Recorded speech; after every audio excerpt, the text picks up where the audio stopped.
लोग युद्ध क्षेत्र में ज्यादा देर नहीं बैठेंगे, तत्काल मैदान में जाकर काम में लगना है। नंबर 1, संक्रमण की चेन तोड़ना ही पड़ेगी हमें। जान बचानी है, संक्रमण को बढ़ने से रोकना है। इसलिए आप प्रेरित कीजिए जनता कर्फ्यू लगाने के लिए गांव-गांव में लोगों को। गांव में खुद अपील आए और गांव के लोग जनता कर्फ्यू लगाएं और तय करें कि 30 अप्रैल तक हम गांव के बाहर नहीं निकलेंगे। जो गांव अभी तक सुरक्षित है वो हमारे बच जाएंगे, उनमें फैलेगा नहीं।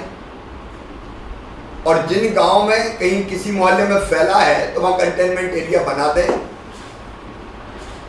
और उस गांव के लोग भी तय करें कि हम बाहर नहीं जाएंगे।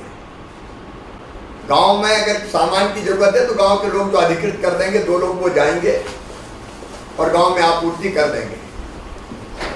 शहर के हर मोहल्ले में, कॉलोनी में, मल्टी है तो मल्टी बिल्डिंग में रहवासी संघों को, कॉलोनी वासियों को, मोहल्ला वासियों को प्रेरित करें, वो जनता कर्फ्यू लगाए। 30 अप्रैल तक घर के बाहर नहीं जाएंगे। हमें बचना है, अपनों को बचाना है। कोई बहुत विस्तार से समझाने की जरूरत नहीं है। शहर का मोहल्ला, कॉलोनी, रहवासी संघ, बिल्डिंग, और शहरों में कस्बे भी मान लो आप 5-7 हजार की आबादी का कस्बा, तो उसमें भी अलग अलग मोहल्ले तय करें कि हम नहीं निकलेंगे बाहर। हमको इसको जनता की सहमति से कराना है और आग्रह पूर्वक कराना है। मैं सांसद विधायकों को भी अपील करूंगा ताकि संक्रमण की चेन तोड़ने में हम सफल हों और बढ़ते हुए केसों की गति रुके। और नहीं तो जिस गति से ये बढ़ रहे हैं, सारी व्यवस्थाएं जानते हो आप लोग, जूझ रहे हो, छोटी पड़ रही है। नंबर 2, संक्रमित अगर हो गए तो तत्काल टेस्ट की व्यवस्था। अगर सर्दी, जुकाम, बुखार, खांसी है, तत्काल टेस्ट की व्यवस्था। रैपिड एंटीजन की संख्या भी हम बढ़ा रहे हैं और 24 आवर्स में रिपोर्ट आना सुनिश्चित। मैंने कमिश्नर्स की भी कल मीटिंग ली, हम जोर दे रहे हैं। RT-PCR संभव नहीं है तो रैपिड एंटीजन से करके, ताकि अगर वो संक्रमित है तो वो बाकी में तो ना फैलाए। ये हमको रोकनी पड़ेगा। बाकी व्यवस्थाएं अलग है, लेकिन ये रोकने की तो प्रभावी पहल नहीं करेंगे तो कितनी व्यवस्थाएं बनेंगी। इसलिए टेस्ट की रिपोर्ट तक वो आइसोलेट रहे, इसका आग्रह जितना प्रचार कर सकते हैं। आपको जिलों में राशि दी गई, उसका उपयोग प्रचार के लिए भी कर सकते हैं। पैम्फलेट, ब्रोशर, जो बनाना हो करो, लेकिन हर एक के दिमाग में बैठना चाहिए कि बचना है तो मुझे अकेला रहना है, नहीं तो मारा जाऊंगा। और इसके बाद अगर सैंपल के बाद घूमते रहते, ना घूमे, इसकी व्यवस्था। परिवार को भी संक्रमित ना करें। और उसके बाद पॉजिटिव आते हैं तो होम आइसोलेशन की व्यवस्था, तो होम आइसोलेशन में रखें। घर छोटा है तो कोविड केयर सेंटर में ले आए। कोविड केयर सेंटर खाली पड़े। वो इसलिए कि अगर घर में एक ही कमरा है तो गरीब आदमी तो ले आओ। होम आइसोलेशन में जो है, मैं फिर कह रहा हूँ, आपकी जानकारी में सब आप कर रहे हैं, लेकिन मैं विशेष रूप से जोर दे रहा हूँ, उनको टेली मेडिसिन की व्यवस्था, 2 बार उनसे बात होनी चाहिए। दवाई का किट पहुंचाएं। मेरा विश्वास है कि ढंग से अगर होम आइसोलेशन में दवाई और एडवाइस मिल गई तो आपको अस्पताल, आपके बच जाएंगे, लोग नहीं आएंगे, बहुत कम आ पाएंगे। ठीक एडवाइस ना होने के कारण, दवाई समय पर ना लेने के कारण कई बार इनको आना पड़ता है फिर अस्पताल में। मैं चाहता हूँ अस्पताल ना आए। तो जनता कर्फ्यू जहाँ है वहाँ रह जाए, इसलिए हम 30 अप्रैल तक इस चैन को तोड़ दें। टेस्ट, होम आइसोलेशन में जगह नहीं तो फिर Covid care centre. Covid care centre में छूट दे रहा हूँ, जितनी जरूरत है, अनुमति है, आप बना लीजिए। राशि आपके पास है, जरूरत पड़ेगी मैं और भेज दूंगा, उसकी चिंता मत करना। और कोविड केयर सेंटर में स्टाफ की भर्ती में कंजूसी मत करना। जो जैसा मिले आप उपयुक्त होना चाहिए। बस आपको अधिकार दिए गए, उन अधिकारों का जो गाइडलाइन, उसी के अनुरूप आप उपयोग करें। कोविड केयर सेंटर में चाय, नाश्ता, भोजन, उसकी व्यवस्था।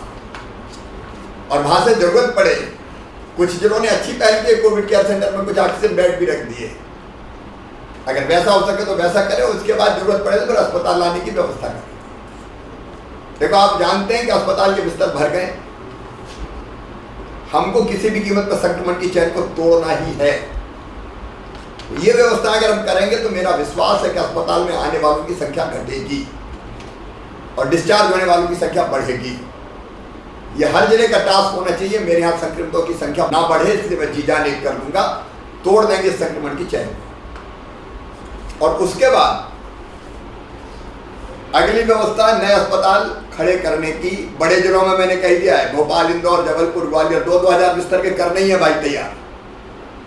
इंदौर में बहुत अच्छी पहल हुई है जो हमारा राधा स्वामी सत्संग व्यास के द्वारा। आप समाज सेवियों से चर्चा कीजिए, बातचीत कीजिए, बने बनाए जो सरकारी भवन है उनका इस्तेमाल कीजिए। मैं छोटे जिलों में भी कह रहा हूँ कि ये समय है कि कर दें हम कुछ नवाचार। 100-200 बिस्तर हम खड़े कर दें, कोविड केयर सेंटर से ऊपर की व्यवस्था भी हम करें। ऑक्सीजन बेड जितने बढ़ा सकते हैं बढ़ाएं। और बड़े शहरों में बड़ी संख्या में बिस्तरों की मैंने बात की है। जितनी और संस्थाएं हो सकती है उनसे सहयोग मांगें, क्योंकि लोगों के सहयोग से ही हम इस महामारी का मुकाबला कर सकते हैं। अब कई जगह लोग आगे आ रहे हैं, हमारा भवन ले लो, हमारा कॉलेज ले लो, हमारे हॉस्टल ले लो, हमारा कई जगह अस्पताल पड़े होंगे, निकल आएंगे।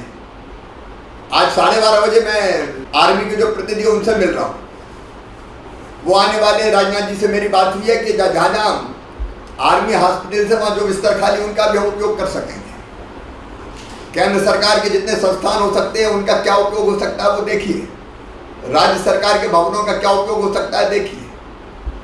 ये युद्ध का समय, युद्ध स्तर पर काम हमको करना पड़ेगा। इसलिए स्वयंसेवी संस्थाओं से मिलकर नए बिस्तर खड़े करनी है। ये महामारी कब तक चलेगी अभी इसका कोई ठिकाना नहीं है। हम रोकने की भरपूर कोशिश करेंगे। एक चीज हम और करेंगे, ऑक्सीजन में जी जान से लगाऊं। सुबह से लेकर रात तक बात करता हूं कि टैंकर रुक जाता है, ये समस्या आ सकती है। कल ही अब 2-3 राज्यों में दिक्कत आ गई, हमारे टैंकर खड़े रहे। मुझे मुख्यमंत्रियों से बात करनी पड़ी।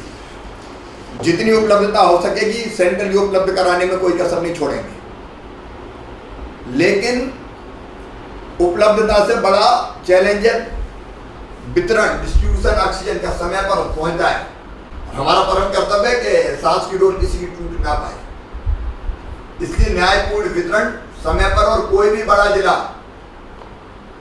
रोकेगा नहीं किसी दूसरे की। काढ़ा फिर 2 करोड़ परिवारों में बांटा जाएगा। यूनिटी बढ़ाने की कोशिश भी हमारी जारी रहेगी। एक 3 महीने का राशन एक साथ देने के मैं निर्देश जारी कर रहा हूं, निःशुल्क दिया जाएगा। ये बार-बार राशन की दुकान पे आना जाना खत्म होगा। 3 महीने का राशन एक बार निःशुल्क दे देंगे तो निःशुल्क राशन गरीबों को मिल जाएगा और 3 महीने का आने जाने का चक्कर खत्म हो जाएगा। ये मध्य प्रदेश अपनी माँ है, भारत अपनी माँ है। इसमें रहने वाले लोगों की जिंदगी बचाना हमारा धर्म है। और इसलिए यही माँ कह रही है, मेरे बेटा बेटियों, मेरे दूध की लाज रखना। ये माँ के दूध की लाज रखने का वक्त है। मैं जानता हूं आप कई समस्याओं से जूझ रहे हैं, लेकिन कभी कभी जीवन में ऐसा मौका आता है, संकट बड़ा है, लेकिन इसमें काम करने की, सेवा करने का एक अवसर है। इस चुनौती को अवसर में बदलेंगे। मैं भी दिन और रात काम करूंगा, आप भी जुटे रहें। एक के बाद एक व्यवस्थाएं खड़ी करते जाएं, इनोवेशन करते जाएं, जनता का सहयोग लें, स्वयंसेवी संस्थाओं का सहयोग लें। अलग अलग व्यवस्था करने के लिए भी लोग जुटाएं। लोग जुटाना केवल पैसा जुटाना नहीं है, समाज की इस लड़ाई में भागीदार बनाना है। बिना समाज के सहयोग के ये जंग नहीं जीती जा सकती। जो समाज हमारे साथ खड़ा हो जाए, क्राइसिस मैनेजमेंट ग्रुप, उसके अलावा भी आप सबका साथ लीजिए। अलग अलग संस्थाओं के मेरे पास फोन आ रहे हैं, हमारा भवन ले लो, हमारा ये ले लो। अब वो समय आ गया कि हम उनके मन में ये लगे कि हम कर रहे हैं, उनका भरपूर सहयोग लें। मुझे पूरा विश्वास है हम जीतेंगे। चुनौती कठिन है,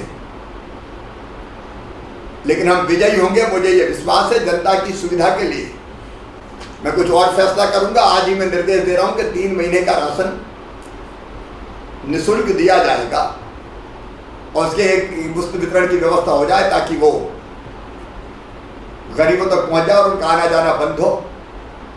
बाकी कुछ आवश्यक कदम उठाने होंगे तो आगे मैं उठाऊंगा। आप सबको बहुत बहुत धन्यवाद।